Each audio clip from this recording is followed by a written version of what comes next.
ಭಗವದ್ಗೀತಾನ ಸರಳ ರೀತಿಯಲ್ಲಿ ಅರ್ಥ ಮಾಡ್ಕೊಳ್ಳೋರಿ.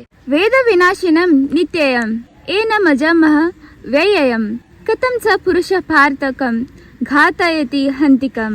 ಈಗ ನೋಡ್ರಿ, ನಾವೀ ಭೂಮಿ ಮೇಲೆ ಹುಟ್ಟಿವಂದ್ರೆ ಸಾವನು ಖಚಿತ ಐತಿ. ಅದ ಒಂದು ಸಣ್ಣ ಪಕ್ಷಿನ ಆಗಿರ್ಲಿ ಅಥವಾ ಒಬ್ಬ ಬುದ್ಧಿ ಉಳುವ ಮನುಷ್ಯನ ಆಗಿರ್ಲಿ, ಸಾಯ್ತನೇನು ಭಯ ಜಾಸ್ತಿ ರೀ. ಈಗ ನೋಡ್ರಿ, ಆ ಪಕ್ಷಿನ ಹಿಡಿಯಾಕ ಹೋದ್ನಂದ್ರ ಪಟ್ನ ಹಾರ್ಕೊಂಡ್ ಹೋಗ್ತೈತಿ. ಯಾಕಪ್ಪ ಅಂದ್ರ ಅದನ್ನೇನ್ರಿ ನಾ ಸಾಯಿಸ್ಬಿಡ್ತೀನಿ ಅಂತ ಹೇಳಿ. ಈಗ ಮನುಷ್ಯನಿಗೂ ಹಂಗಾರಿ. ಆದ್ರೆ ಯಾಕಿಷ್ಟ ವ್ಯಾಮೋಹ ಜೀವದ ಮೇಲೆ ಮನುಷ್ಯನಿಗ? ಸಾಯ್ತೀವಿ ಎಂಬುದು ಖಚಿತ ಆಗಿ ಗೊತ್ತಿರ್ತೈತಿ, ಆದ್ರೂ ಇವತ್ತ ಸಾಯ್ತೀನಂದ್ರ ಪಟ್ನ ಭಯ ಆಗಿಬಿಡ್ತೈತಿ.